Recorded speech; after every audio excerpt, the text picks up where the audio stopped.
is Love Ministries Mulnapur Nathanpatti Kaptanganj Azamgarh।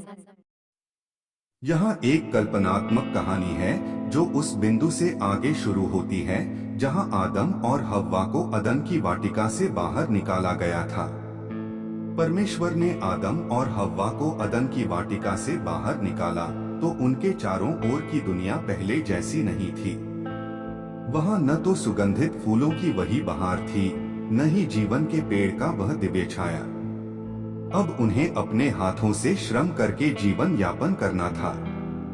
आदम ने जमीन खोदकर खेती करना शुरू किया। वह कठोर मिट्टी को जोतता, बीज बोता और बारिश की प्रतीक्षा करता। हव्वा ने झाड़ियों से खाने योग्य फल खोजे और धीरे धीरे उन्होंने जीवन की कठिन राह पर चलना सीखा। उन्होंने एक छोटी झोपड़ी बनाई जो लकड़ियों और पत्तों से बनी थी। यहीं से उनके नए जीवन की शुरुआत हुई। समय बीतता गया। आदम और हव्वा के पहले दो पुत्र हुए, कैन और हाबिल। हव्वा ने कहा, मैंने यह संतान यहोवा की सहायता से पाई है। यह उनके लिए आशा की किरण थी, क्योंकि वे जानते थे कि मानव जाति को अब आगे बढ़ना है। कैन और हाबिल बड़े हुए। कैन किसान बना और खेतों में मेहनत करने लगा, जबकि हाबिल पशुपालक बना। एक दिन उन्होंने यहोवा के लिए बलिदान चढ़ाया। हाबिल ने अपनी भेड़ों में से सबसे उत्तम भेंट चढ़ाई, जबकि कैन ने अपने खेत की उपज से कुछ सामान्य भेंट दी। यहोवा ने हाबिल की भेंट को स्वीकार किया, लेकिन कैन की नहीं। इससे कैन का मन क्रोध और ईर्ष्या से भर गया। अपने गुस्से में अंधा होकर कैन ने हाबिल की हत्या कर दी। यह मानव इतिहास का पहला अपराध था। जब यहोवा ने उससे पूछा, तेरा भाई हाबिल कहाँ है, तो कैन ने उत्तर दिया, क्या मैं अपने भाई का रखवाला हूँ? यहोवा ने कहा, तेरे भाई का खून भूमि से मेरी ओर पुकार रहा है। और उसने कैन को शापित किया, वह अब पृथ्वी पर भटकने वाला बन गया। इस घटना से आदम और हव्वा का दिल टूट गया। लेकिन कुछ समय बाद हव्वा ने एक और पुत्र को जन्म दिया, जिसका नाम शेर रखा। उन्होंने कहा, परमेश्वर ने मुझे हाबिल के बदले एक और संतान दी है। शेत से आगे एक वंश चला जिसने परमेश्वर को स्मरण करना और उसकी आराधना करना सीखा। लोगों ने फिर से परमेश्वर का नाम पुकारना शुरू किया। अदन से निकलने के बाद आदम और हव्वा का जीवन कठिनाइयों से भरा था, लेकिन उन्होंने हार नहीं मानी। उन्होंने परिवार बसाया, श्रम किया और आने वाली पीढ़ियों को जीवन का मार्ग दिखाया। उनके जीवन की यह कहानी हमें यह सिखाती है कि गलती के बाद भी पुनः निर्माण संभव है, आशा, श्रम और विश्वास के साथ। आइए इस कहानी को वीडियो के माध्यम से देखते हैं।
हाबिल कहाँ है? बाहर है। कैन और हाबिल। कुछ समय बाद हव्वा ने दो पुत्र को जन्म दिया। एक का नाम कैन पड़ा और दूसरे का नाम हाबिल पड़ा।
क्यों मार रहे हैं? परेशान करके रखा है। तुम्हारा भाई है ना? चलो तुम लोग खाना खाओ।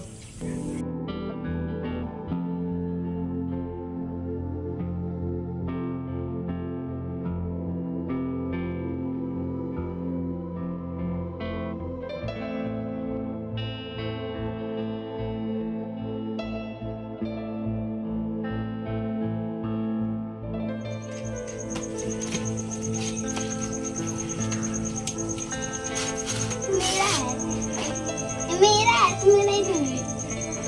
ये मेरा है, ये मेरा है, मेरा है। क्यों दोनों लोग आपस में झगड़ रहे हो? आप लोग इसको ज्यादा देते हो, मुझे नहीं देते हो। आप इसको ज्यादा मानते हो। ये तुम्हारा छोटा भाई है ना? तो क्या हुआ, हम दोनों का बराबर होता है ना। ये तुम्हारा छोटा भाई है ना? दोनों लोग हमारे लिए सेम हो। जल्दी को सोता रहता है, खाता भी बहुत ज्यादा, सोता भी दिन भर।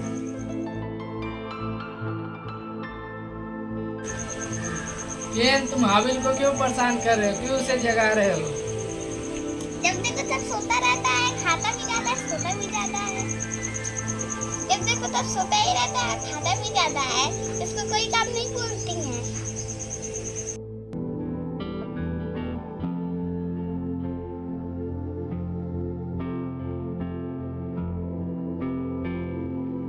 क्यों हमेशा लड़ते झगड़ते रहते हो?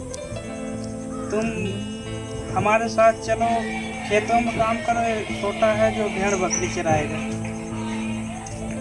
कैन हमेशा हाबिल को परेशान करता है, इसलिए आदम कैन को अपने साथ खेत में काम करने के लिए ले जाता है और हाबिल को भेड़ बकरियों को चराने के लिए भेजता है।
यहाँ वीडियो में देखते हैं कैन हाबिल की बकरियों को डंडे से मारता है। मरता देख हाबिल अपने बड़े भाई कैन से पूछता है कि आपने मेरे बकरियों को क्यों मारा।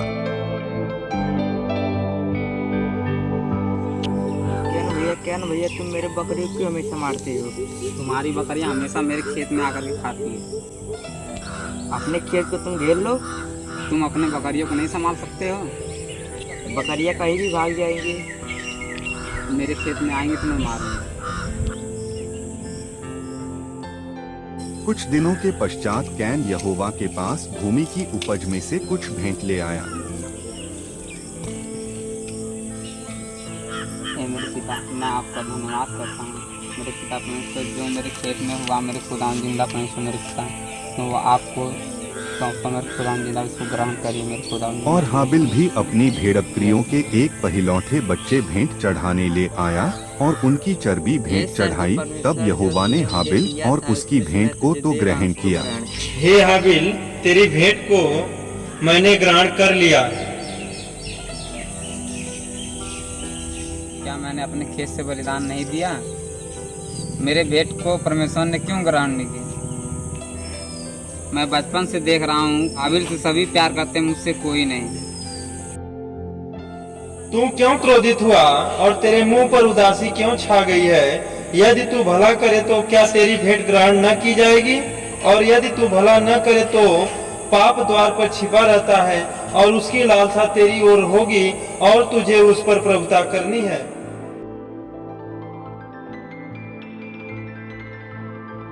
तब कैन ने अपने भाई हाबिल से कुछ कहा, और जब वे मैदान में थे तब कैन ने अपने भाई हाबिल पर चढ़कर उसे घात किया।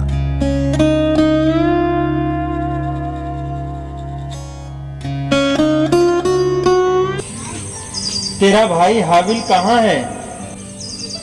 मुझे क्या पता, मुझे मालूम नहीं है।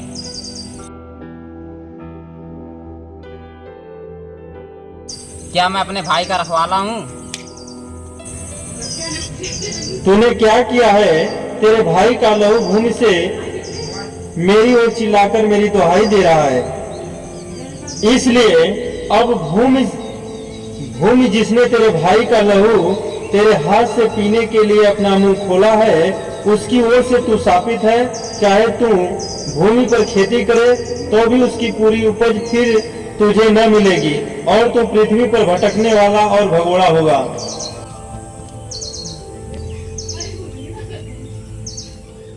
हे यहोवा, मेरा दंड मेरे सहने से बाहर है।